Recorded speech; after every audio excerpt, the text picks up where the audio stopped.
Alright, so today we're going to talk about, in particular, benzene reactions through what we call electrophilic aromatic substitution.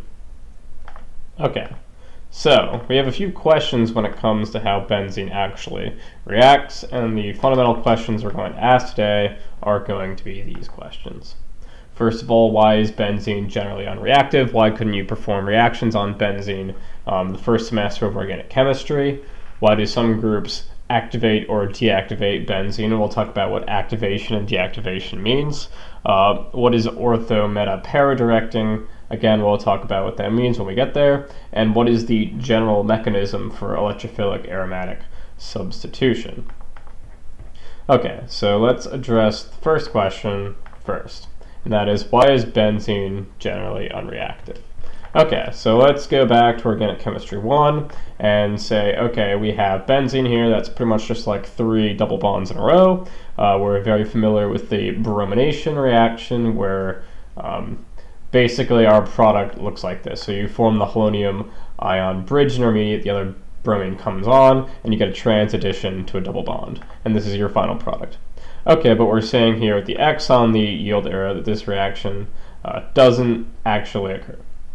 Okay, let's consider why this reaction doesn't actually occur. Okay, so the reason is because overall, the pathway that we're looking at is an addition pathway, right? You have 2 reactants, then in your final product you have 1, right? So we had 2 molecules react into 1, that means the second molecule added to the first. So this is an overall addition pathway. And if you look at the energetics of this pathway, what you'll see is that our reactants are very, very low in energy. Why? Well, it's that thing we were talking about before called aromaticity. So aromaticity pretty much means you have a conjugated pi system, a very special conjugated pi system. In this case, it's cyclic, and you have 6 electrons. And the result, it's like super resonance. So if you have super resonance, you have very, very low energy in your reactants. In the product over here, you'll see that now we don't have that cyclic conjugated system of 6 pi electrons, so we've lost our aromaticity over here in the product. So what that does is it makes the energy of the products skyrocket all the way up to here. So what you see is an overall very, very endothermic reaction.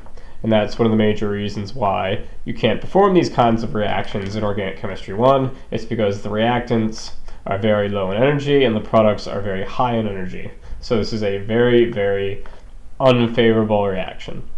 And that's why the bromination of benzene won't happen in the manner that you learned that alkenes react in Organic Chemistry 1. So it's highly endothermic, which means the delta G is going to be very, very positive. It's going to be a very non-spontaneous reaction, which is pretty bad. Okay, so one of the other ways we know of reactions happening are through the elimination pathway. So if elimination occurs, you can take any of these hydrogens that are located on the ring, and what you get when you use a strong base is the formation of yet another pi bond. So note we didn't say the pi bond was going to be put in one of these locations. The reason for that is because that's simply not possible for the structure to remain in a ring and have 2 double bonds right next to each other. So if we say, okay, maybe one of these double bonds becomes a triple bond, well, that's at least plausible. Okay, so the problem here is that we're going to have the exact same problem. So if we look at the elimination pathway energetics, what you see is the reactants are, again, very, very low in energy due to the aromaticity. The 6 conjugated pi electrons here, and over here the problem is that now you've introduced very, very high strain in your product, right? So you're told to always draw triple bonds pretty much with a bond coming out like this and a bond coming out like this that has to be at 180 degrees. If it's not, the system is incredibly, incredibly strained. So this is incredibly, incredibly strained. So overall, the elimination pathway is not a feasible option. Now, note that I'm saying overall. If you have a high energy intermediate, that is allowed. But if you have a high energy product, that is not going to be thermodynamically favorable. So this is not a viable product, but that doesn't say anything about it not being a possible intermediate. And as we'll see later, this is called a benzyne molecule, and it is possible to have as a reaction intermediate. Okay, so again, because of that strain energy there, the products are very high in energy, and it was a highly endothermic reaction, which means a very positive Gibbs free energy, which is unfavorable and non-spontaneous. Okay, but how about this pathway? We've talked about addition, we've talked about elimination. The last pathway you know, in general, is substitution. So what if you had one of the hydrogens on the benzene be switched with some other group that we're going to call Y, through some mechanism that we don't understand? Well, let's just look at the general energetics of the system. You see that the reactants are very low in energy. The reason for that being, we have the aromaticity, we have the 6 pi electrons conjugated here. That's great. And over in the product, we also have the 6 pi electrons conjugated as well, which means that the products also have aromaticity. So they're very close in energy.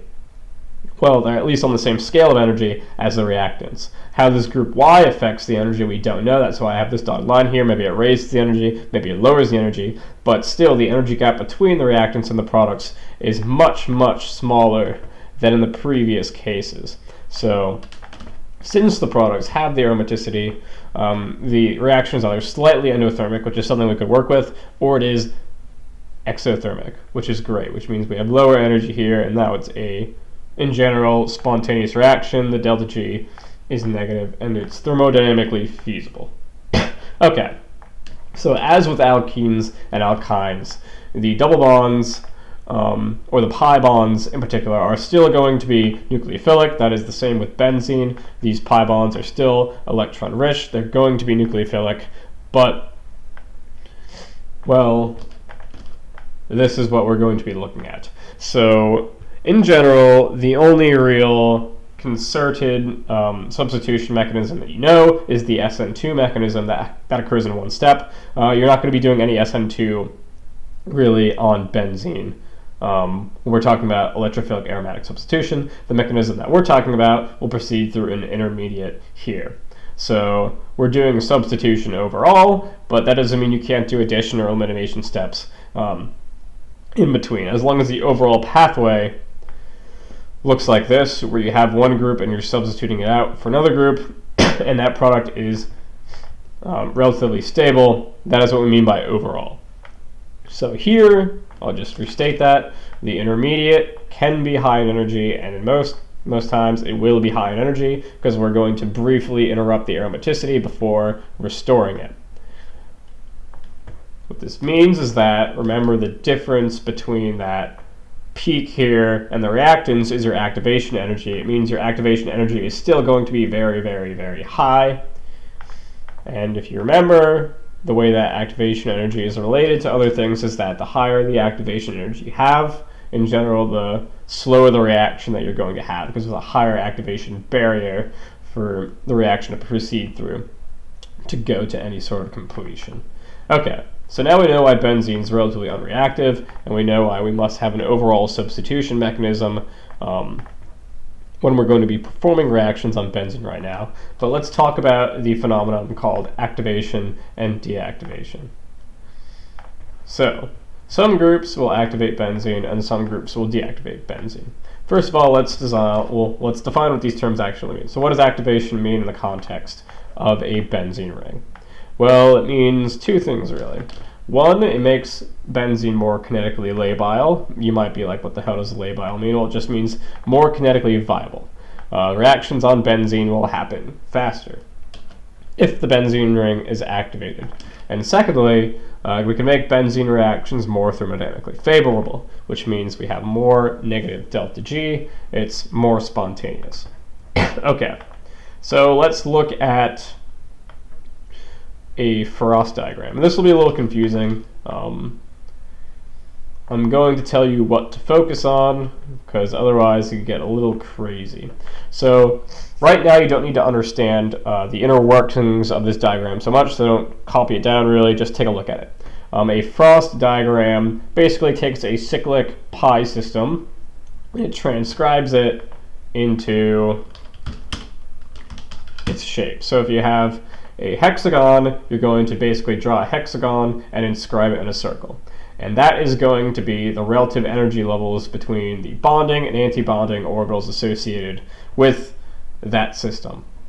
So in benzene, you have 6 pi electrons, and you have since you have 3 pi orbitals, you have 3 pi antibonding orbitals. So the antibonding orbitals are found up here, they're higher in energy, and the bonding orbitals are found here, they're lower in energy. Because you have 6 electrons, you're going to be filling up this level, so these bonding MOs will have electrons in it. Okay, so that's really all you need to know, is that these are your bonding MOs, they're relatively low in energy. Why are they relatively low in energy? Because of this whole frost cycle idea. The more vertices you add onto the shape here, the closer and closer those bonding orbitals will get to the bottom of the circle, or lower and lower in energy. So the cyclopentane, or the cyclopentene, I guess, system will be higher because there'll be a pentagon inscribed in here. The cyclobutene, well, the aromatic system corresponding to a square with 4 pi electrons will have even higher energy bonding molecular orbitals and even higher energy antibonding molecular orbitals. And if you have an aromatic system with a triangle, I guess, you're going to have even higher energy orbitals. But if you have, say, 6, well, your vertices are going to be found pretty close to the bottom, so they're going to be pretty low in energy. That's really the only idea we're trying to get at here. The other is that, again, I said benzene was nucleophilic, and if you remember, one of our rules for bond formation is that new bond formation requires a filled orbital and an unfilled orbital. Okay, and in general, the filled orbital is referred to as the HOMO, and it's usually the HOMO of the nucleophile, and the unfilled orbital is the LUMO, and it usually is on the electrophiles. Remember, HOMO is highest occupied molecular orbital. On benzene, that's going to be one of these two guys. And the LUMO is the lowest unfilled molecular orbital. That's going to be on our electrophile. Okay, so let's consider another rule we've been talking about, especially in regards to the Diels-Alder as well, is that the increasing electron density to our orbital generally will increase the energy of that orbital. And this is really where you see the activation effect come into play. So here we have a benzene ring. Remember, all the bonding molecular orbitals are located within this ring here. So they're all over here. Here you have a methyl group attached to the benzene ring. Because of the hyperconjugation effect, we know that it is going to be very weak donating effect, or electron donating effect, from here into the ring. So that will slightly increase the energy of the benzene ring. Okay, well, next up we have our ester group attached by this oxygen. Note we're not attaching it on this side, we're attaching it on this side. So here we actually have an entire lone pair on the oxygen that is able to donate into the benzene ring and increase the energy of the molecular orbitals that are found there. On the other hand, we have this carbonyl over here which withdraws electron density from this oxygen, making it a weakly donating group, but not as weak as just a plain alkyl group.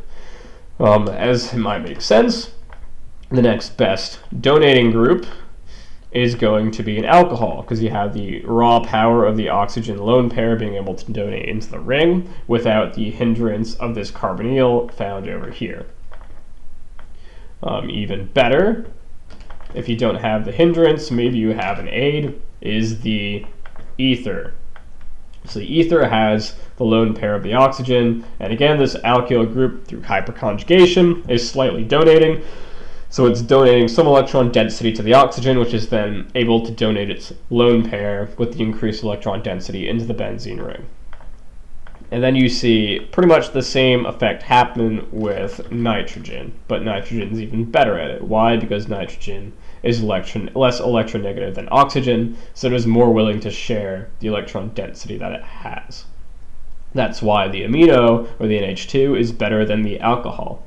And then again, you see the exact same effects.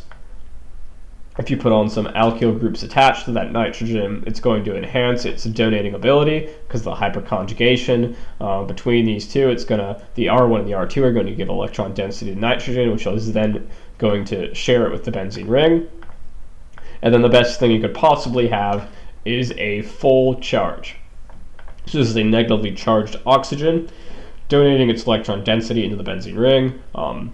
You could probably even fill some more different molecules into here. If you have a nitrogen with a negative charge, that's going to be even better than this species here. Okay, so this is what we mean by increasing the energy of a molecular orbital. If you have a donating group, what we call an electron donating group, then you're going to increase the electron density that is felt by that molecular orbital, and you're going to increase its energy. Why does this result in activation? Well, let me again, just in case you want this for notes, this is increasing donation ability, electron donation ability by each of these groups. Okay, so why does this work? Okay, so if you are going to be putting electron density into the benzene ring system, what that means is that you're going to be increasing the energy of its molecular orbitals, its HOMO. And since it's the HOMO of the reactants, in turn, what you're going to be doing is you're going to be increasing overall the energy of your reactant, right? So what that means is that this new orange bar is what happens when you've attached a donating group onto your benzene ring. So you've raised the energy of the reactants to be closer to the top of this hill. What that means is that this is the old activation energy and this is the new activation energy. With that donation occurring, you lowered the overall activation energy of the reaction. What that does is it makes the reaction faster. Now, remember our activation definition was that we make benzene more kinetically labile and we make it more thermodynamically favorable to perform substitution reactions on. We've met condition 1 up here. We've raised the energy of the reactants, which means the difference in energy between the transition state and the reactants is smaller, which means the activation barrier is smaller. Now, the other thing is that we can talk about the overall thermodynamics of the system. So if you look at the energy difference here between the reactants and products, this is slightly exothermic. And if you have raise the energy of the reactants, there's now a bigger difference between this going from here to here, which means you've made the reaction more exothermic, and you've probably then made it more, the Gibbs free energy overall, more negative. So the joint effect of both lowering the activation energy and making it a faster reaction, and increasing the energy difference between the reactants and products, making it more exothermic, both of these is the activation of benzene, or what we talk about with the activation of benzene. Now, what about the opposite? So if you attach a very electronegative atom on here, like iodine, what that does is it takes away electron density from benzene, lowering the energy of its molecular orbitals. If you have an even stronger or an even more electronegative atom, you're going to be taking away even more electron density from benzene. If you have carbonyls, we were talking about earlier, are also what we call electron withdrawal groups. That is going to be taking away electron density from the benzene ring. And if you have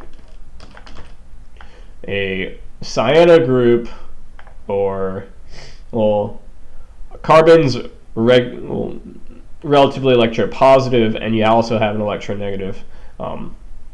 And here what you're doing is you're increasing the partial positive charge that is on C, which makes C even more and more electron deficient, which is going to be sucking away more and more electron density away from the system in here. And the worst that you feasibly have is the nitro group, the NO2 group, which has a partial positive charge on nitrogen, which makes it very, very, very electron deficient, because it's not only electronegative, but it's also has a positive charge on it, which makes it even more electron starved, which is going to make it take a lot of electron density away from this benzene ring. So you have increasing electron withdrawing ability here for deactivation.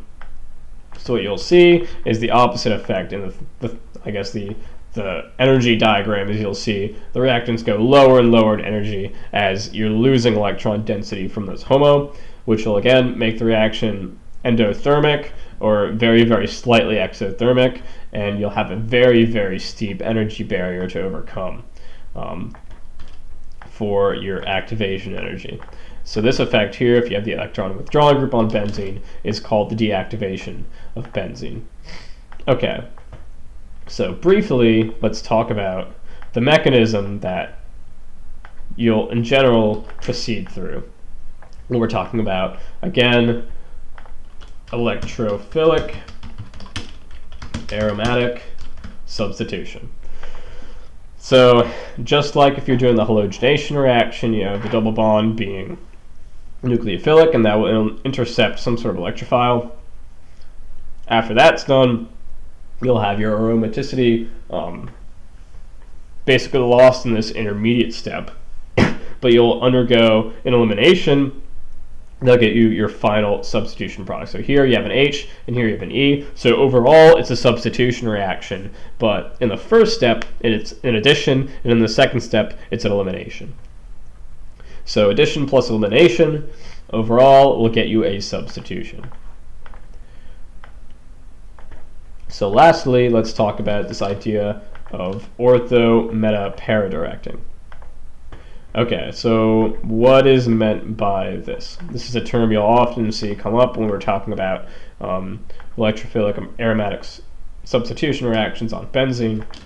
It refers to relative positions on the benzene ring. So you need two groups to call something ortho, meta, or para.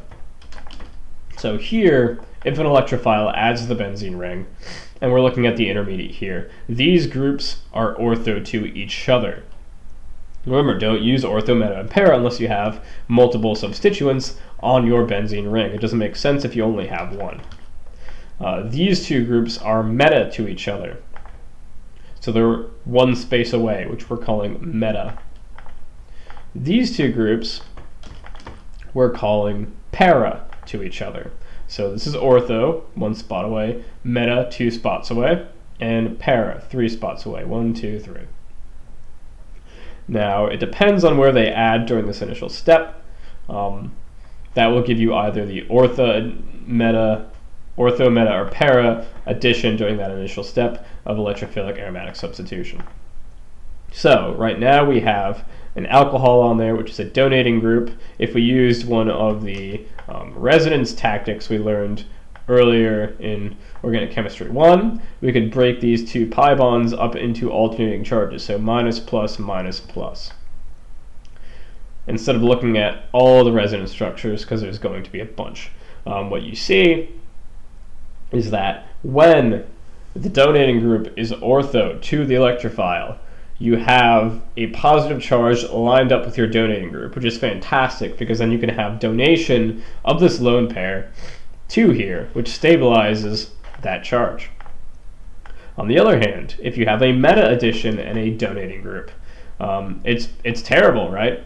If this is our meta addition, our positive charge comes up here. We can just minus plus minus plus. What we get is a minus charge right next to an electron donating group. Basically, you have two negative charges next to each other. That's pretty unfavorable. That's a high energy intermediate. And para, if you add the electrophile opposite of the electron donating group, the positive charge comes up here or here, and then you can do minus plus, minus plus. Again, you'll find out that you have the donating group right next to a positive charge, which is again great because you can donate electron density into that positive charge, which will stabilize it. So, what that means is that when you have a donating group, ortho and para are preferred. Meta is disfavored. Now let's consider the case where we have some sort of withdrawing group on our benzene ring. So here, again, we have a nitro group, and it is ortho. And we also have it, if it added meta, if the electrophile added meta to the nitro group, or para to the nitro group.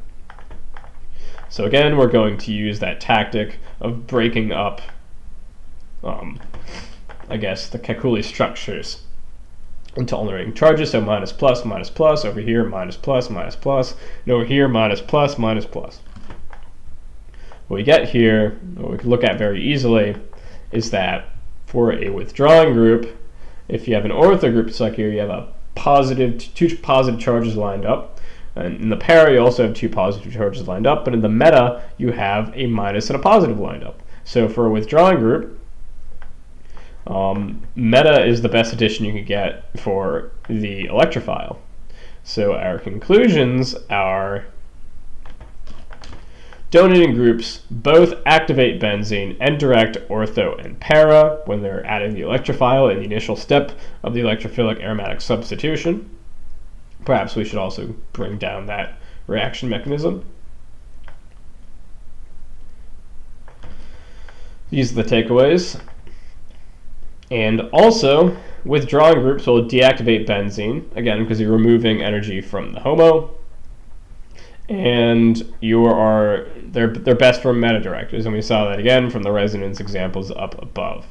Now, the one exception you do have to remember is that halides, even though they deactivate the ring through an inductive effect, they still direct ortho and para, and the reason for that is resonance, right? If you had a halide here, if you had, say, iodine here, you still have electrons here that can donate into the positive charge. So even though they're a deactivator through inductive effects, they still direct ortho and para.